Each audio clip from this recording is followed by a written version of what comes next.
Whispers of the island. Hagushi landing. The morning mist clings to the coral reefs like ancestral spirits reluctant to leave their earthly home.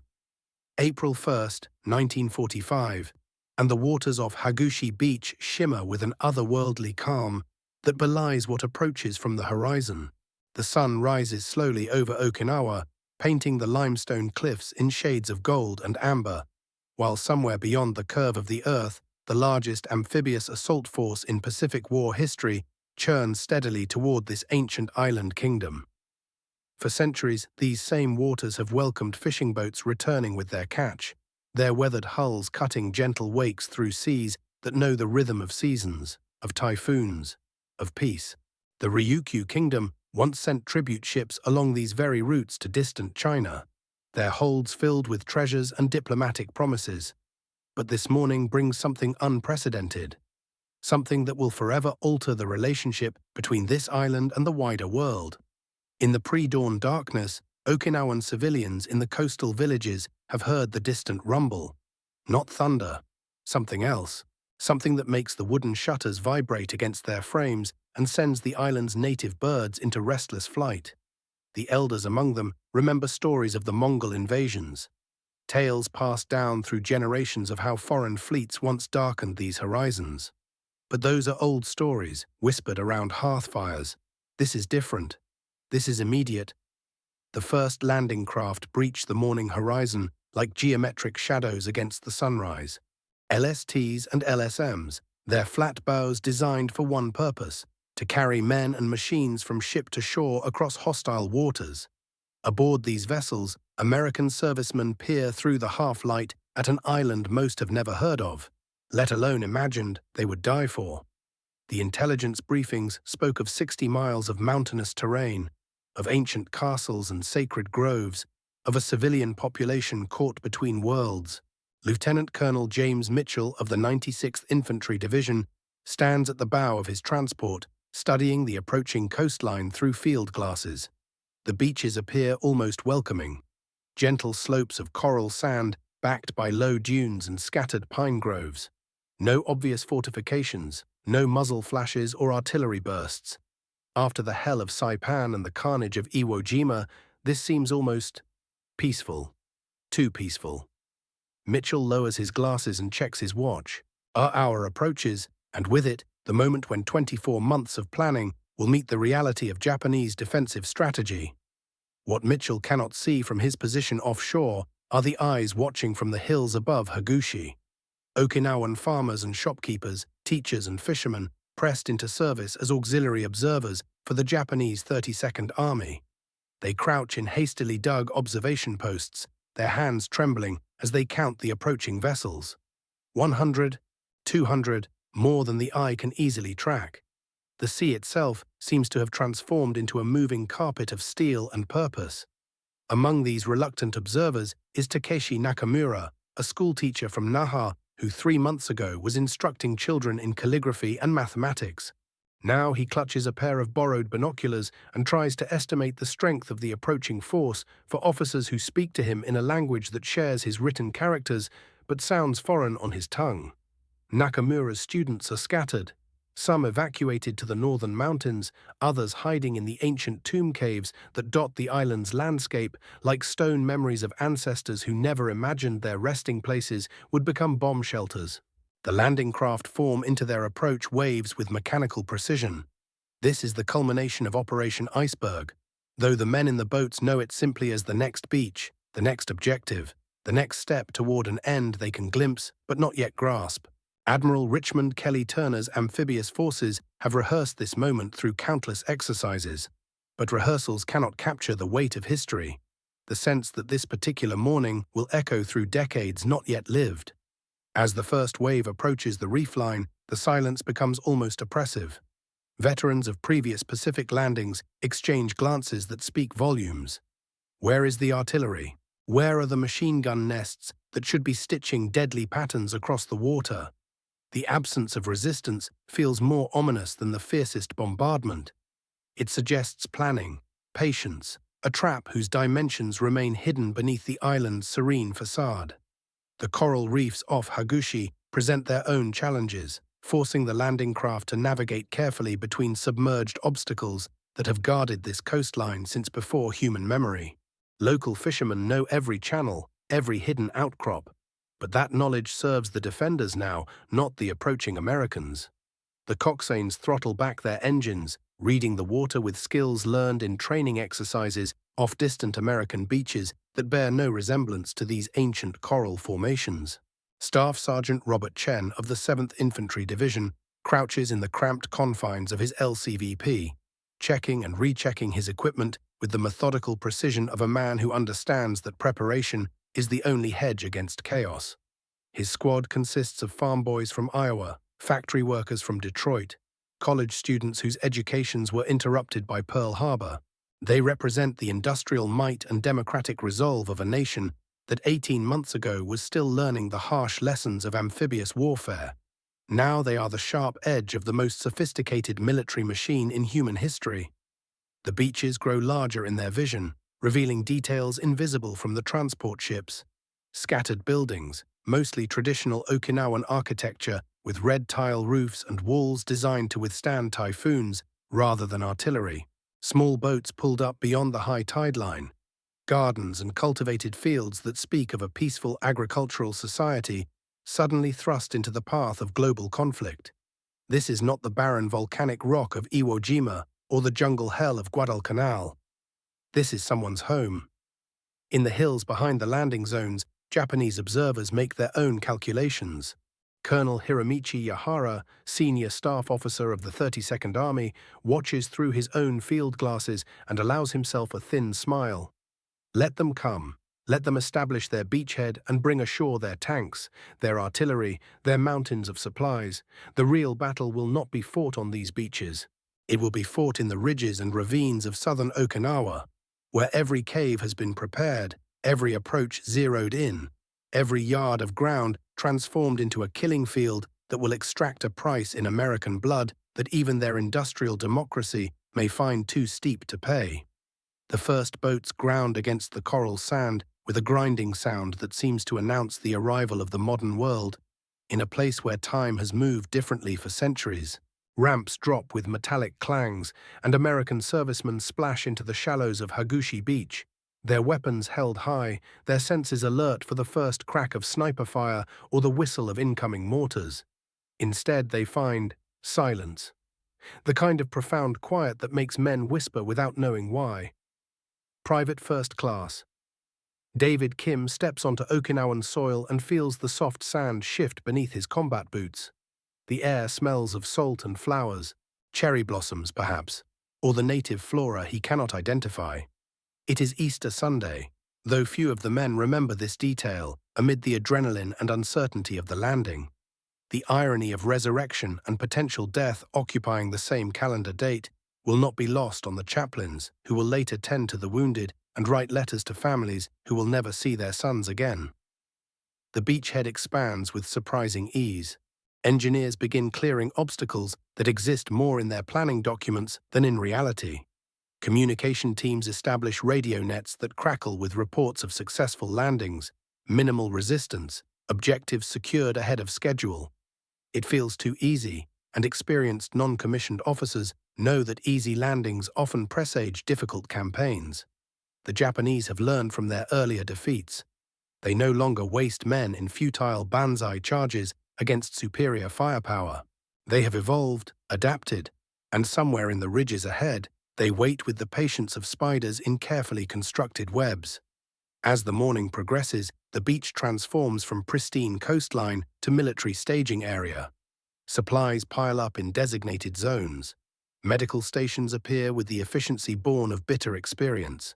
Tank landing ships discharge their armored cargo directly onto the sand, and the ground trembles under the weight of Sherman tanks, whose steel tracks will soon carve paths through landscapes that have known only the gentle pressure of human feet and ox carts. From their concealed positions, Okinawan civilians watch this transformation with emotions too complex for simple categorization. Fear, certainly, but also a strange fascination with the mechanical precision of the American war machine. These are not the desperate, hungry soldiers they have been told to expect. These are well-fed, well-equipped professionals who move with the confidence of men backed by the productive capacity of an entire continent. The propaganda leaflets spoke of American devils, but the figures on the beach looked disturbingly human. The ancient spirits of Okinawa, if they exist, must surely stir uneasily in their coral caves and sacred groves. This island has seen war before, but nothing on this scale. The very ground seems to hold its breath, waiting for the storm that everyone knows must come. The cherry blossoms continue to fall, indifferent to human conflict, marking the passage of seasons that will continue long after the last shot is fired and the last grave is dug. As noon approaches, the beachhead stretches for miles along the Hagushi coast. 2 full divisions are ashore, with more following in endless waves of landing craft. The logistics are staggering. Thousands of tons of ammunition, medical supplies, food, fuel, and equipment flowing from ship to shore in a carefully choreographed dance of modern warfare. Yet beneath this impressive display of military efficiency lies a growing unease. The absence of resistance suggests not weakness, but strategy. Somewhere ahead, in the ridges and caves of southern Okinawa, an enemy waits with the patience of centuries and the desperation of a cornered empire. The island holds its secrets close, whispering promises of beauty and threats of horror in the same gentle breeze that carries the scent of flowers and the distant sound of digging. Always digging, as both sides prepare for a battle that will test the limits of human endurance and redefine the cost of victory in the Pacific War. The sun climbs higher, and the morning mist finally surrenders its hold on the coral reefs. What began as whispers will soon become screams. But for now, in these precious hours of relative peace, the island of Okinawa prepares to reveal its true nature to the world. Shadows of the caves, shelters and secrets. The caves of Okinawa hold secrets older than war itself. Carved by centuries of patient water and wind, these limestone chambers honeycomb the island like a vast underground city. Long before the first American boot touched Hagushi Beach, these natural fortresses had sheltered generations of Okinawans through typhoons, famines, and the smaller conflicts that punctuate island life. But April 1945 brings a different kind of storm, and the caves must now serve purposes their creators never imagined. In the southern hills, where General Ushijima has positioned his main defensive lines, military engineers work alongside Okinawan laborers to transform nature's architecture into instruments of war. The Shuri defense line, anchored by the ancient castle that has watched over this island for 5 centuries, extends its tentacles deep into the earth. These are not simple foxholes or temporary shelters. They represent the culmination of Japanese defensive doctrine, learned through bitter experience on islands like Iwo Jima and Saipan. The caves serve multiple masters now. In the deeper chambers, ammunition stockpiles grow like metal mushrooms in the perpetual darkness. Artillery pieces, broken down into components, wait for reassembly in carefully surveyed positions. The Japanese have learned that American naval bombardment can destroy anything visible from the sea, but it cannot reach into the island's stone heart. Colonel Hiromichi Yahara, Ushijima's brilliant tactical mind, has spent months studying these underground networks. A career staff officer with an engineer's precision and a scholar's patience, Yahara understands that Okinawa's salvation lies not in meeting American firepower with firepower, but in using the island's natural defenses to bleed the invasion force white. Every cave entrance is surveyed for interlocking fields of fire. Every tunnel is mapped for rapid troop movement. Every chamber is evaluated for its capacity to house the instruments of prolonged resistance. But the caves harbor more than military hardware. In chambers that echo with the whispered prayers of centuries, Okinawan families huddle around carefully shielded lanterns, their faces etched with the particular exhaustion that comes from living between 2 armies. These civilians find themselves caught in a conflict they neither started nor desired. Their island transformed into a battlefield by decisions made in distant capitals. The Okinawan people possess their own warrior tradition, though it differs markedly from the Bushido code that drives their Japanese defenders. Here, in these limestone sanctuaries, masters of Kokusen Ryu karate gather their students around them, not to prepare for battle, but to preserve something more precious than victory. The martial arts of Okinawa emerged not from a samurai's code of honor, but from a farmer's need for protection. Developed during centuries when weapons were forbidden to common people, these fighting systems emphasize adaptability, patience, and the transformation of everyday objects into tools of defense. In one particularly deep cave system near the village of Itoman, an elderly sensei named Chotoku Kyan continues his teaching even as artillery rumbles overhead. His students, ranging from teenage boys to middle-aged fishermen, practice their kata in the flickering light, their movements fluid and precise despite the cramped conditions. This is not preparation for the coming battle. It is an act of cultural preservation. Each technique, each breathing pattern, each philosophical principle represents a link to an Okinawan identity that predates Japanese occupation and may well survive American conquest. The spirit these cave dwellers embody differs subtly but significantly from the Bushido code driving the Japanese defenders above. Where Bushido emphasizes death before dishonor, the Okinawan tradition values life and continuity. Where the samurai seeks a glorious death, the Okinawan farmer seeks survival and the preservation of family. These philosophical differences will prove crucial in the weeks to come, as military necessity increasingly conflicts with civilian survival. In the military caves, Japanese soldiers prepare for their own version of immortality. The 32nd Army has embraced a defensive strategy that explicitly trades space for time, and time for American blood. Unlike the banzai charges that characterized earlier Pacific battles, Ushijima's forces will fight from concealment, retreat through prepared positions, and force the Americans to pay for every yard of coral and stone. The cave systems enable this strategy in ways that surface fortifications never could. A machine gun team can fire from a carefully concealed position, inflict casualties on advancing Americans, then withdraw through connecting tunnels to a secondary position hundreds of yards away. Artillery observers can call down devastating fire, then disappear into the earth before counter-battery fire can locate them. The caves transform Okinawa into a three-dimensional battlefield, where the traditional advantages of American mobility and firepower lose much of their effectiveness. But the most poignant stories emerging from these underground sanctuaries involve neither soldiers nor weapons, but the preservation of memory itself. In chambers that serve as makeshift schools, Okinawan teachers continue their lessons by lamplight. Children practice their calligraphy on precious scraps of paper, their brushstrokes steady despite the tremor of distant explosions. Elderly storytellers recount the legends of the Ryukyu kingdom, their voices weaving tales of dragon kings and sacred islands that seem to belong to a different world entirely. These cultural guardians understand something that the military planners above them have perhaps forgotten: that wars end, but peoples endure. The American invasion will eventually conclude, whether in victory or defeat. The Japanese occupation, which began with annexation in 1879, will someday pass into history. But the Okinawan people, with their unique language, customs, and traditions, must find ways to survive both liberation and conquest. The caves become repositories not just of bodies seeking shelter, but of souls seeking continuity. In one remarkable chamber, discovered decades later by archaeologists, families have created an underground shrine dedicated to their ancestors. Tiny offerings of rice and water sit before carved tablets bearing the names of generations of Okinawan dead. Here, surrounded by the implements of modern warfare, the ancient rhythms of island life continue. Birth, death, memory, and hope persist in the darkness. Proof that human dignity can survive even the most systematic attempts at its destruction. The Japanese soldiers sharing these caves with Okinawan civilians face their own crisis of purpose.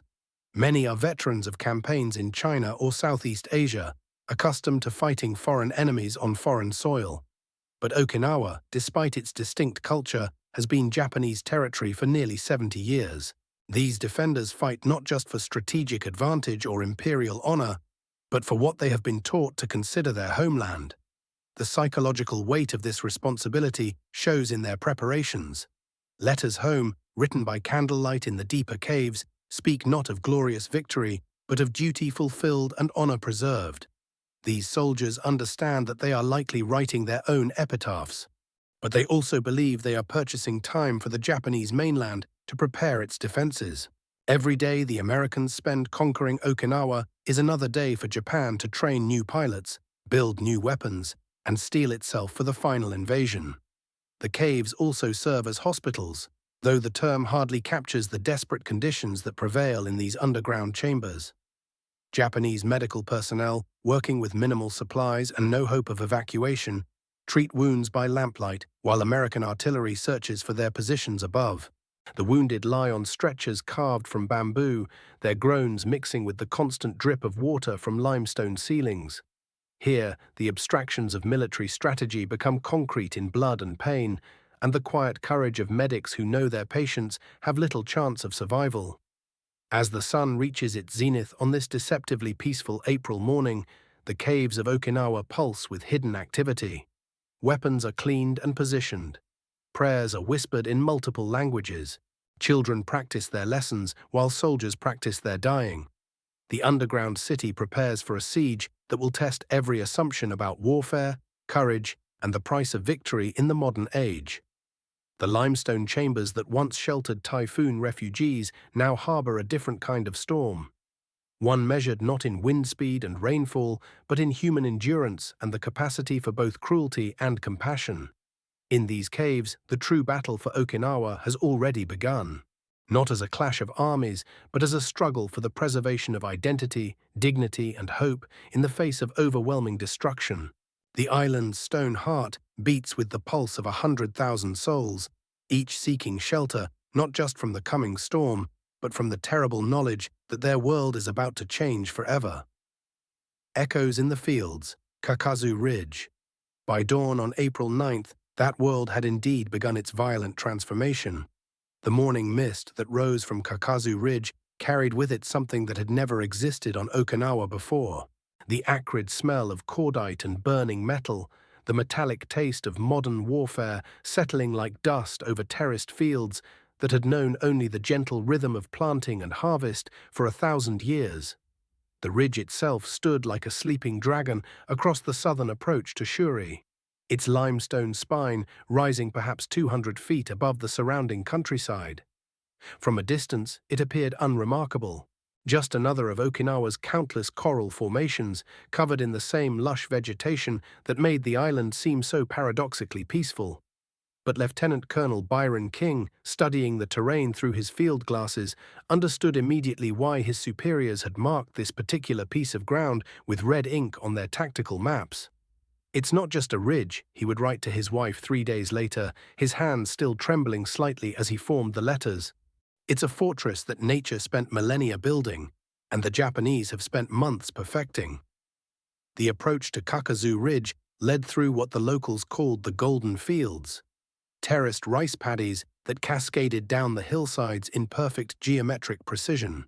Each terrace represented generations of careful cultivation, stone walls built and rebuilt by countless hands, water channels carved with the patience that comes from understanding that some things cannot be rushed. The rice was young in early April, tender green shoots reaching toward a sun that would soon be obscured by smoke and dust. Captain James Morrison of the 383rd Infantry Regiment later described the moment when the true nature of their task became clear. His company had advanced perhaps 300 yards into the rice fields when the first shots rang out. Not the scattered fire of surprised defenders, but the methodical, disciplined volleys of soldiers who had been waiting, watching, preparing for exactly this moment. The sound seemed to come from everywhere and nowhere, Morrison recalled. We could see the muzzle flashes, tiny orange sparks winking from what looked like solid rock.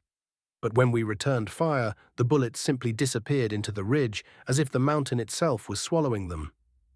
The Japanese defenders had indeed transformed Kakazu Ridge into something unprecedented in the Pacific War. Colonel Hiromichi Yahara, the brilliant defensive strategist who had planned this position, understood that the old tactics of banzai charges and glorious death would accomplish nothing against American firepower. Instead, he had created something far more deadly, a defensive system that turned the island's natural features into an interlocking network of killing zones. Every cave had been connected to every other cave by tunnels that ran deep beneath the coral. Every position had multiple firing ports, multiple escape routes, multiple ways to support neighboring positions under attack. The ridge had become a single organism, breathing death through dozens of concealed mouths. But it was the silence between the gunfire that proved most unnerving to the American soldiers. In that silence, they could hear other sounds, the gentle whisper of wind through bamboo groves that somehow still stood untouched 50 yards from the fighting, the distant lowing of water buffalo that had wandered away from their burned villages, the soft splash of water still flowing through irrigation channels, carrying the red mud of torn earth toward rice fields that would never again know harvest. Private First Class Robert Chen, a Nisei soldier whose parents had been interned in California while he fought for the country that had imprisoned them, found himself crouched behind a stone terrace wall that some Okinawan farmer had built with infinite care. The stones fit together so perfectly that no mortar had been needed, each piece selected and placed with the kind of attention that spoke of work done not just for function, but for beauty. I kept thinking about the man who built this wall, Chen would tell military historians decades later, wondering if he was somewhere in those caves above us, or if he had fled south, or if he was already dead. The wall saved my life 3 times that day, and I never even knew his name.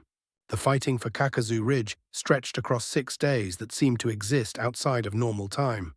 Dawn brought the methodical preparation of American artillery, the careful plotting of coordinates, the mathematical precision of modern warfare attempting to solve an ancient problem. The big guns would speak for hours, their shells carving great gouges in the limestone, sending clouds of coral dust drifting across the battlefield like snow. But when the barrage lifted and the infantry moved forward, the ridge would come alive again. Machine gun nests that should have been obliterated would resume their deadly chatter. Mortars that should have been buried under tons of rubble would begin dropping shells with uncanny accuracy into the rice paddies below. The Japanese defenders faced their own particular hell.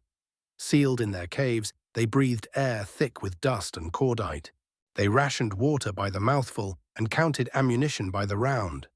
Many had not seen sunlight since the American landing, emerging only in the brief moments between barrages to drag wounded comrades deeper into the tunnels or to reposition weapons that had been damaged by the constant bombardment. Sergeant Takeshi Yamamoto, a former schoolteacher from Hiroshima who had been drafted into the 62nd Division, kept a diary during those 6 days. Brief entries scratched by candlelight on pages torn from a child's arithmetic book he had found in one of the caves. April 12th, he wrote, "The mountain shakes constantly now. Small stones fall from the ceiling like rain. Watanabe-san died this morning, not from wounds, but from the dust in his lungs. We wrapped him in a torn tarpaulin and placed him in the deep chamber with the others. The Americans are singing again tonight. Their voices carry strangely in these tunnels, almost like a temple chorus. The rice fields themselves became a casualty of war in ways that no military manual had anticipated. The carefully maintained water levels that had sustained the crop were disrupted by shell craters and collapsed irrigation channels. Young rice plants, torn from their neat rows by explosions, floated in shell holes that had filled with muddy water. The geometric precision of centuries was reduced to chaos in a matter of hours. Yet even in this devastation, life persisted in small, almost defiant ways. Bamboo groves, their roots running deep beneath the fighting, continued to sway in the spring breeze. Wild orchids, scattered by the blasts, took root in the most unlikely places. Blooming purple and white from cracks in concrete pillboxes, their delicate petals somehow surviving the concussion of nearby explosions. Local Okinawan civilians, those who had not fled south or taken shelter in the caves, watched this destruction of their agricultural heritage with a grief that went beyond the immediate fear of death. These fields represented not just sustenance, but identity, the physical manifestation of a culture that had learned to find beauty in the marriage of human effort and natural form. An elderly farmer named Kamado Nakamura, hiding in a family tomb on the reverse slope of the ridge, witnessed the systematic destruction of terraces his grandfather had built. Each wall that fell, he later told American civil affairs officers, was like losing a family member. These fields were our children, and we were watching them die. The battle reached its climax on April 14th, when elements of the 96th Infantry Division finally gained a foothold on the ridge's eastern slope. The fighting became intimate, personal. Grenades rolled around corners, bayonets thrust through gaps in stone walls, men killing and dying within arm's reach of each other. But even as American soldiers planted their flag on what remained of Kakazu Ridge's summit, both sides understood that this victory was merely the first note in a much longer, more terrible symphony. To the south, the ancient castle town of Shuri waited behind even stronger defenses. Beyond Shuri lay the Kian Peninsula, where the Japanese had prepared their final positions. The ridge fell silent on April 15th, but it was not the silence of peace. It was the exhausted quiet that follows violence, heavy with the weight of what had been lost and the knowledge of what was yet to come. The terraced fields lay broken and flooded. The caves held their secrets and their dead. And across the scarred landscape, both armies prepared for the next inevitable collision. In the days that followed, graves registration teams would count the cost in numbers that seemed almost abstract. 326 American dead, perhaps 800 Japanese defenders who would never emerge from their limestone fortress. But the true casualty was something harder to quantify.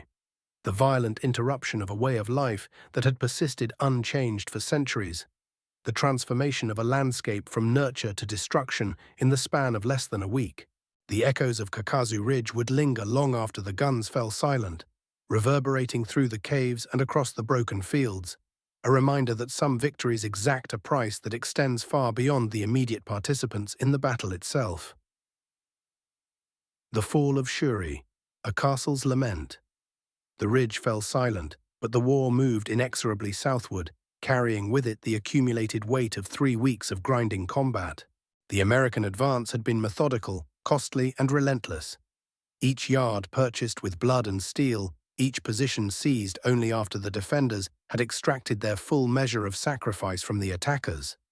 By early May, the focus of the campaign had shifted to the ancient heart of Okinawan civilization itself. Shuri Castle, perched on its commanding heights in the center of the island, had stood for 5 centuries as the symbol of Ryukyu independence, culture, and identity. Its red-tiled roofs and graceful courtyards had witnessed the rise and fall of kings, the delicate negotiations of tribute and trade with both China and Japan, the quiet ceremonies that marked the passage of seasons and generations.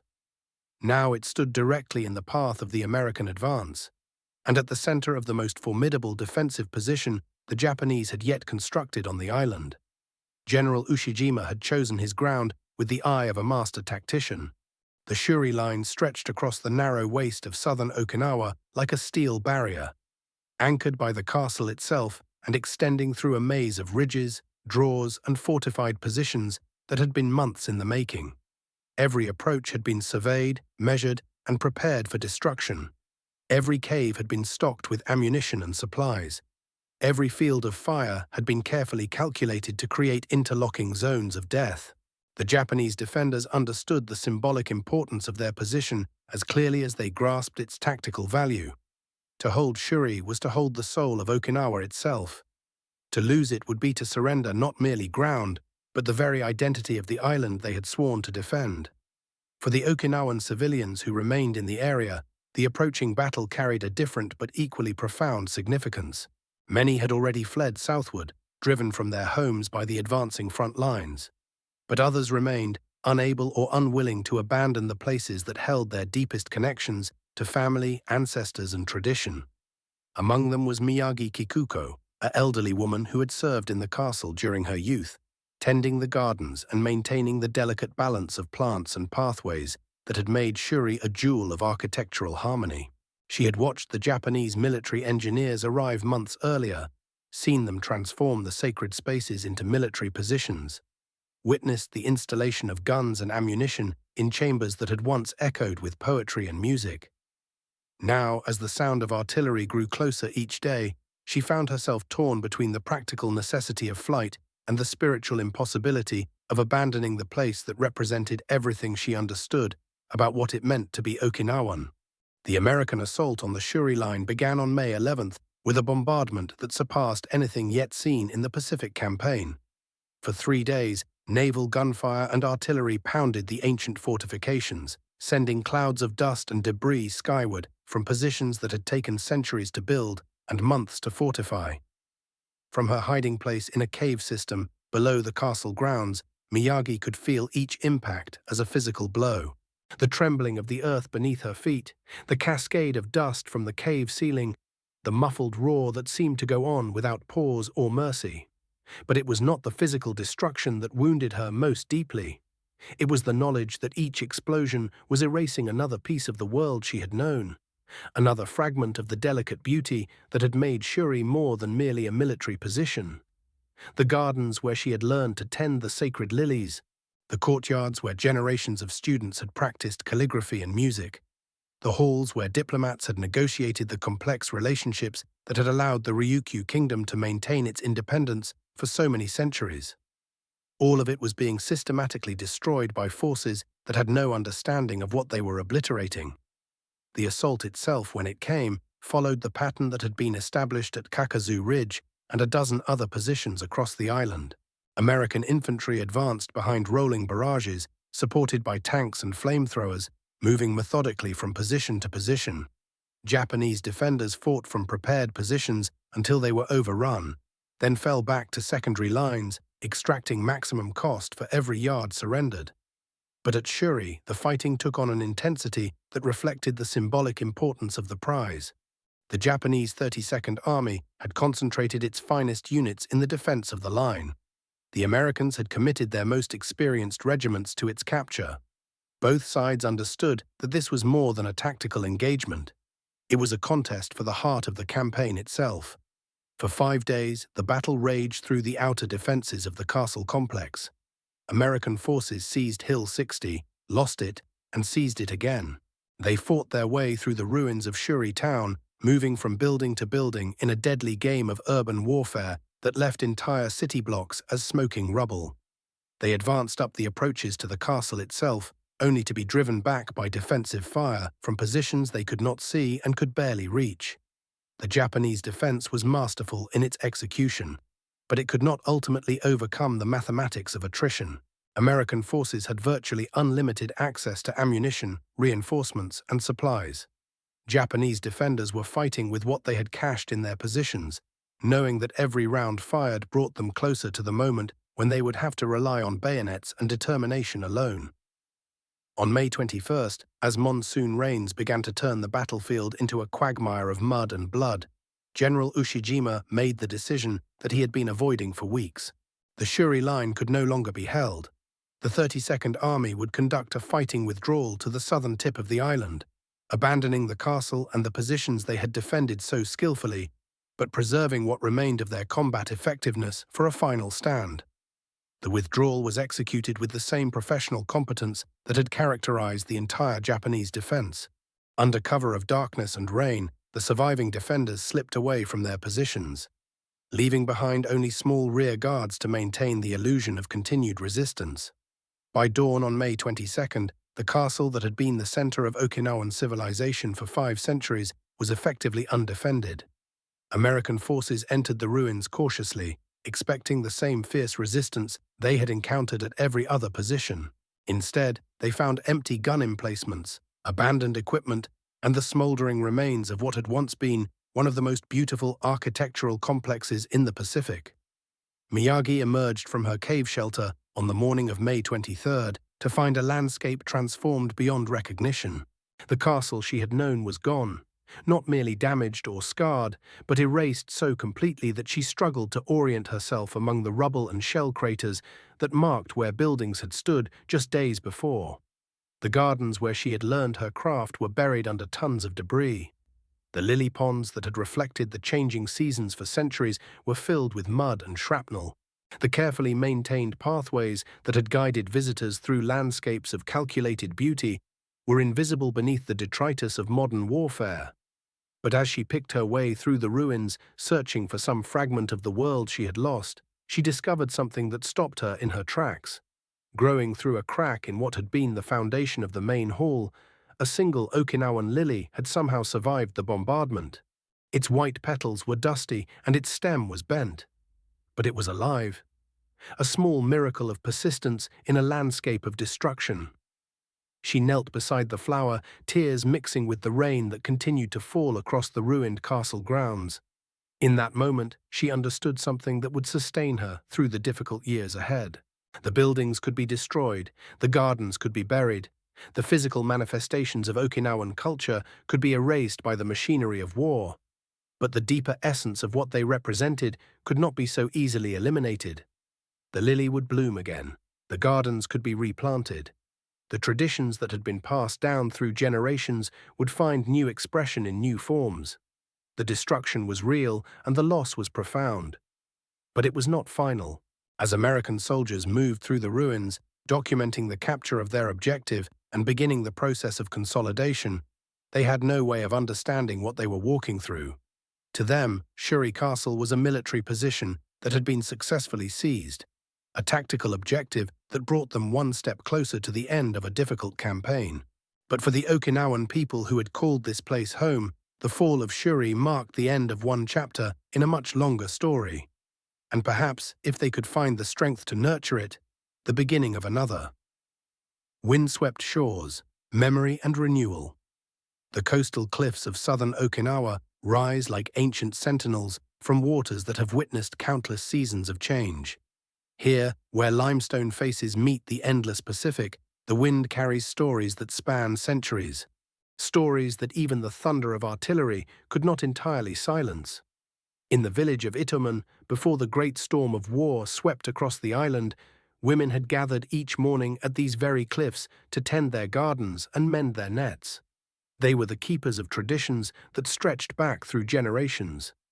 The ones who remembered which herbs could heal a fever, which songs could calm a crying child, which prayers could guide the spirits of the departed safely home. When the American forces landed at Hagushi Beach that peaceful April morning, these women understood something that the military planners on both sides had perhaps overlooked. They knew that survival would require more than tactical brilliance or strategic positioning. It would require the preservation of the invisible threads that held their communities together, the knowledge, the customs, the quiet acts of care that made life worth living. Tamaki Hana had been one of these women. At 63, she possessed hands that could coax vegetables from rocky soil and a voice that could recite the genealogies of families dating back 20 generations. When the fighting began in earnest, when the peaceful landing gave way to the grinding horror of the campaign, she made a decision that would echo through the decades that followed. Rather than flee to the caves with their uncertain safety, Hana chose to remain in her small house near the cliffs. Not out of stubbornness, though she possessed plenty of that, but because she understood that someone needed to tend the seeds. While battles raged across Kakazu Ridge, while ancient Shuri Castle crumbled under bombardment, Hana quietly gathered what she could save. Seeds from the family garden, cuttings from fruit trees that had fed her grandparents, small ceramic pots that could be hidden and protected. She wrapped these treasures in oiled cloth and buried them in places she knew the earth would keep them safe. The American soldiers who eventually found her spoke of an elderly woman who greeted them with tea brewed from wild herbs, who offered them vegetables from a garden that somehow continued to flourish despite the devastation surrounding it. They didn't understand the significance of what they were witnessing.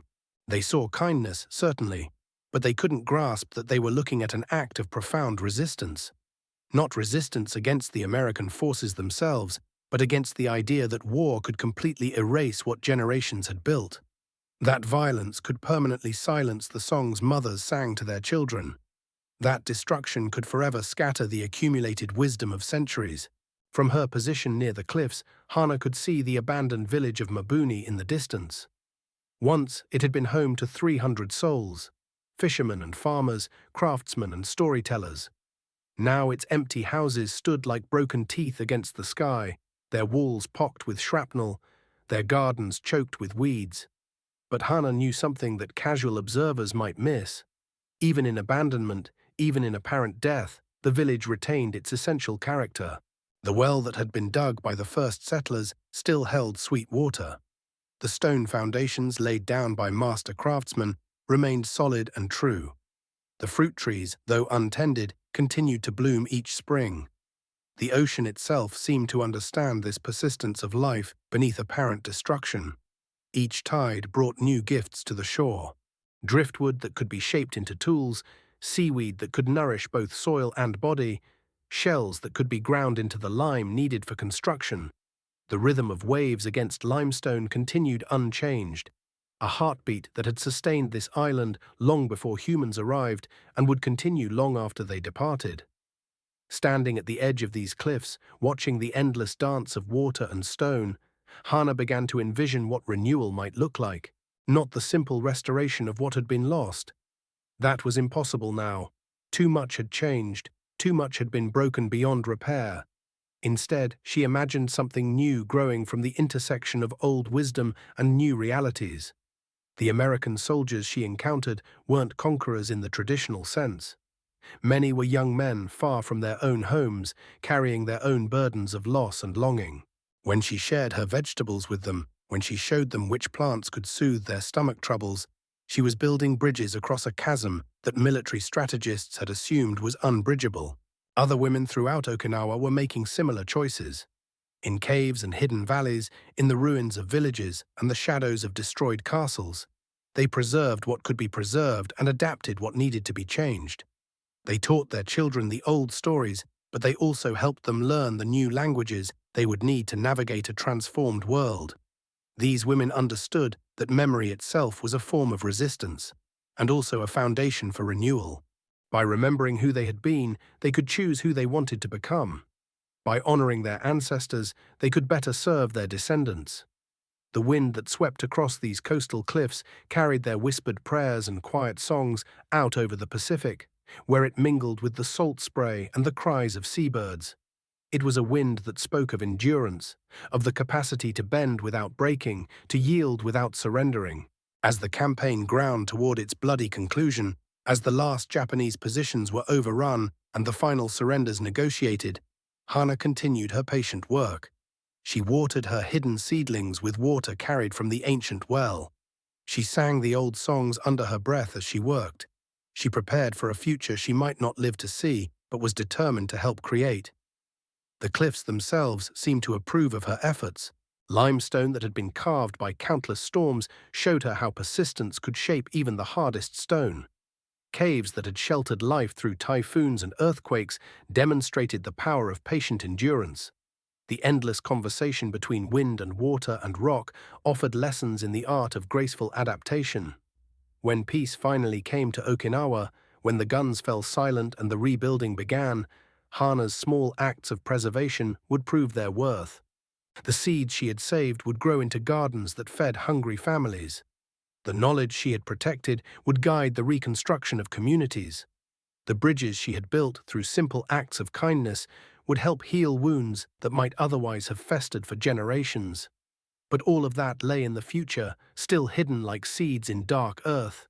For now there was only an elderly woman standing at the edge of the world, tending her small patch of hope while the wind whispered ancient promises of renewal across the restless sea. Harbor lights and ancient walls, enduring spirit. The harbor at Naha had been the beating heart of Okinawa for centuries. A place where fishing boats bobbed alongside merchant vessels, where the daily rhythms of island life played out against a backdrop of ancient stone and weathered wood. Even now, as the battle raged across the southern ridges, the harbor retained something of its essential character.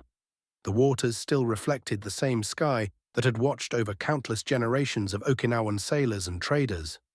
In the pottery workshops that lined the harbor's edge, master craftsmen had worked clay with techniques passed down through 500 years of unbroken tradition. The Ryukyu kingdom had been famous throughout East Asia for its ceramics, delicate tea bowls that captured moonlight in their glazes, sake vessels that seemed to hold the very essence of celebration, storage jars whose simple lines spoke of profound aesthetic understanding. Yamashiro Tetsuo had been one of these masters. His workshop, tucked between a fish market and a rope-maker's stall, had been a place of quiet concentration where earth and fire transformed humble clay into objects of lasting beauty. His hands, gnarled from decades of work, could coax forms from spinning clay that seemed to breathe with life. The pottery tradition of Okinawa was more than craft.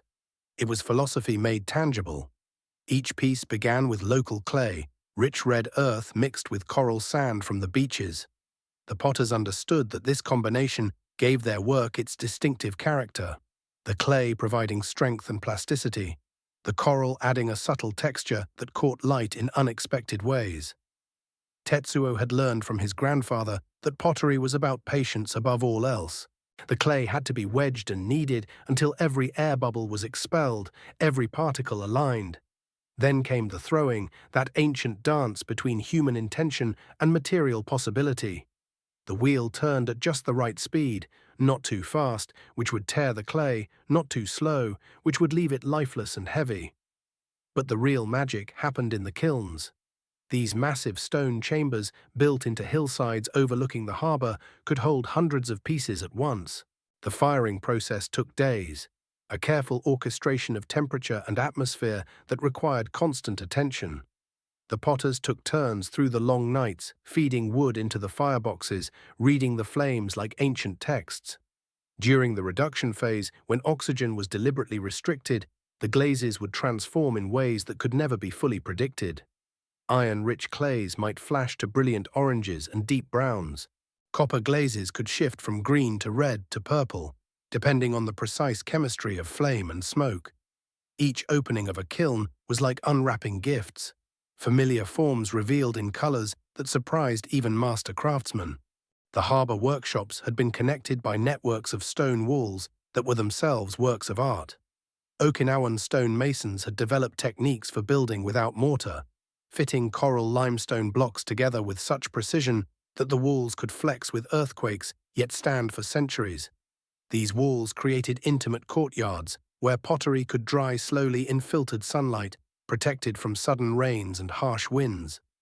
The stones themselves told stories. Coral limestone formed over millions of years in shallow tropical seas, compressed layers of ancient marine life transformed into building material. The masons could read these stones, understanding which blocks would weather gracefully, which surfaces would develop the most beautiful patina over time. Walking through the harbor district had been like moving through a living museum of Okinawan ingenuity. Every wall showed evidence of repairs and additions spanning generations. Older sections, built with massive foundation stones, supported newer work that adapted to changing needs. Doorways were framed with particularly fine blocks, their surfaces polished smooth by countless hands. The pottery masters had often worked with stone masons to create integrated workshops where clay preparation areas, throwing rooms, glazing stations, and kilns formed a seamless whole.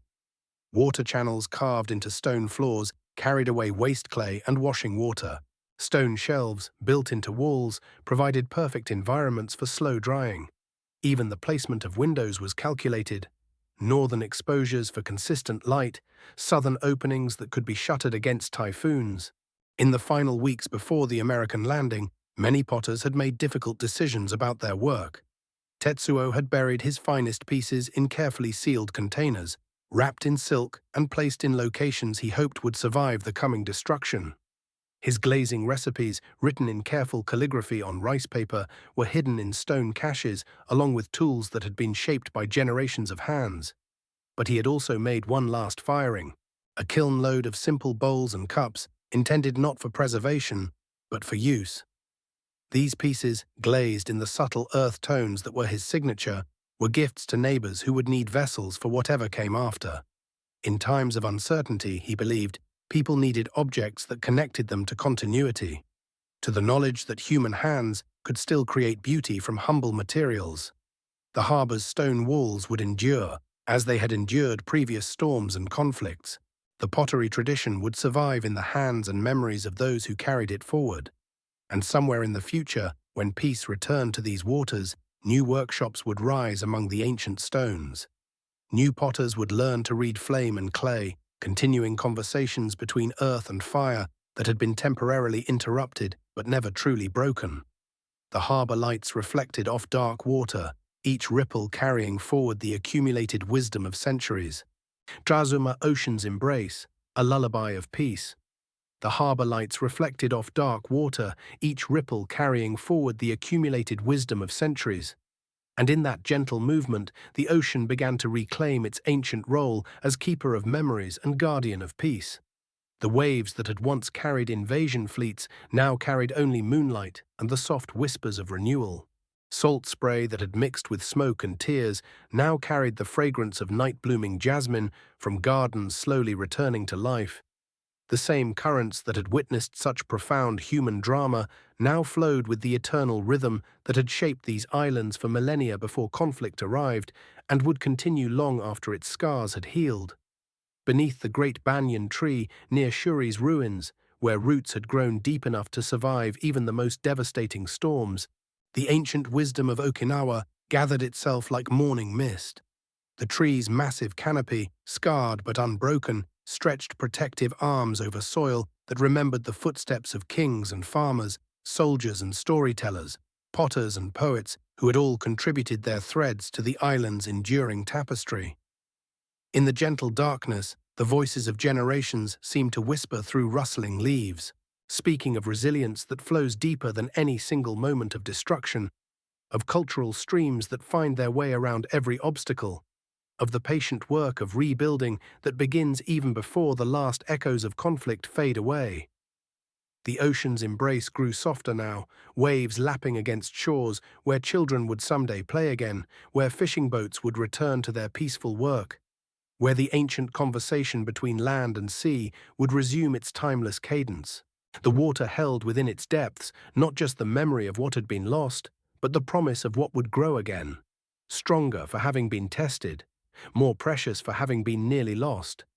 And in that vast Pacific darkness, where stars reflected like scattered seeds of light across the water's surface, the island of Okinawa settled into the deep peace that comes after great storms have passed, knowing that its people's wisdom, like the ocean itself, would continue flowing forward through all the generations yet to come, carrying forward the accumulated grace of those who had loved this land enough to preserve its heart even in the darkest hours, ensuring that the conversations between earth and fire, between memory and hope, between the ancient ways and the emerging future, would never truly be broken, but would flow onward like these gentle waves, eternal and unending, into the peaceful embrace of dreams.